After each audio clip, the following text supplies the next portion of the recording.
Can we think of a creature in Indian mythology that plays the hero and the villain, represents divine and also the demons, that tells you to fear not, and also instills fear at other times?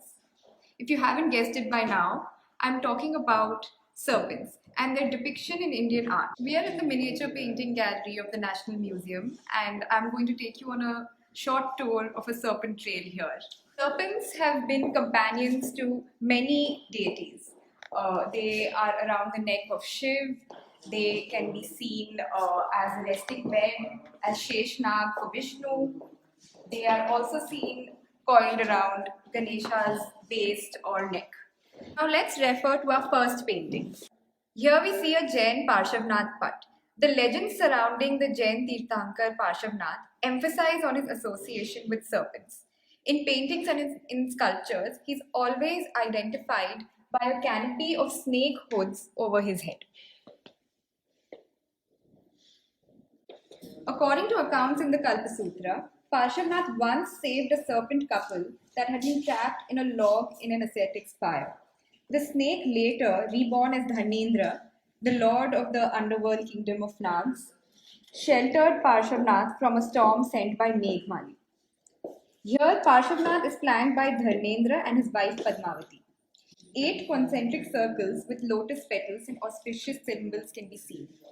And we also see the seed symbol, Reem, on top.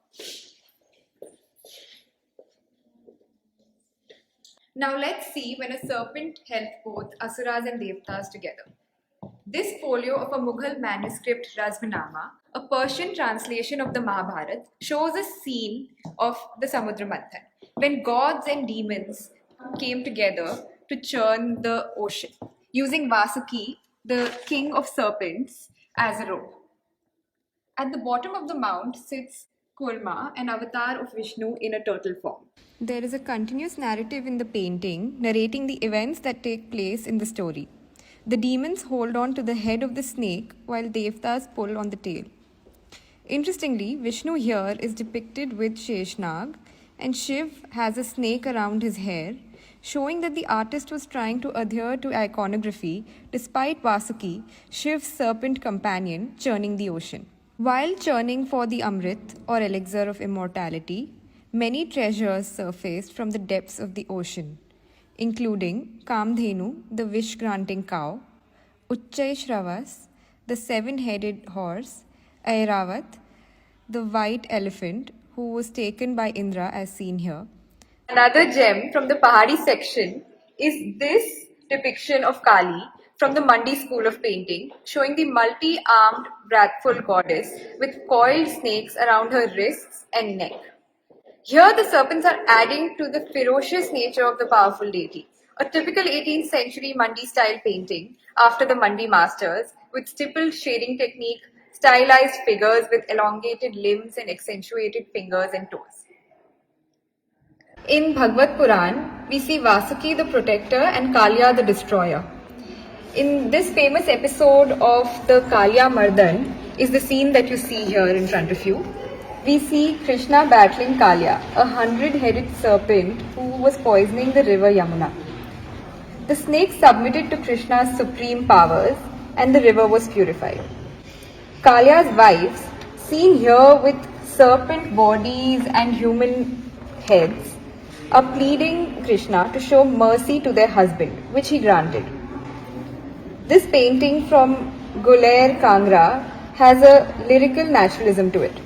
While the artist has achieved high level of naturalism in both portraiture and landscape, he has skillfully managed to bring in signature elements of stylization that are hallmark of Gulair artists, such as the depiction of the turbulent translucent waters seen here. In this Chamba painting, with a dreamlike landscape of rocky outcrops and trees and a soft color palette, see a scene from the Ramayana, where snakes serve as a potent weapon in the hands of Ravan's son Indrajit. Nagpash or serpent arrows endowed with magical powers were unleashed on Ram and his brother Lakshman, with the snakes entwining around the two of them in a deadly grip, making them unconscious. Around Ram and Lakshman are Vibhishan, Jambavat, the king of bears, Sugriv, the king of the Vanars, Hanuman, and the rest of the Vanar Sena. all watching in distraught, trying to figure a way to revive their heroes.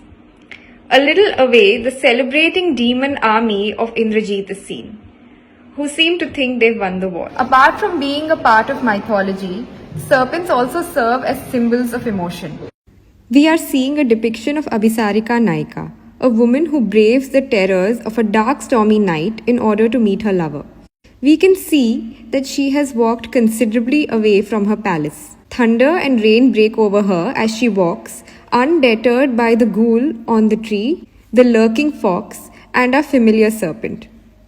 Here, the snake is used as a symbol of fear. There is also a lady charming the snake.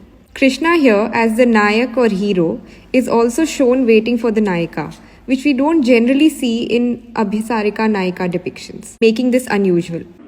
We are all familiar with art and iconography of snakes in paintings, especially as companions to the gods.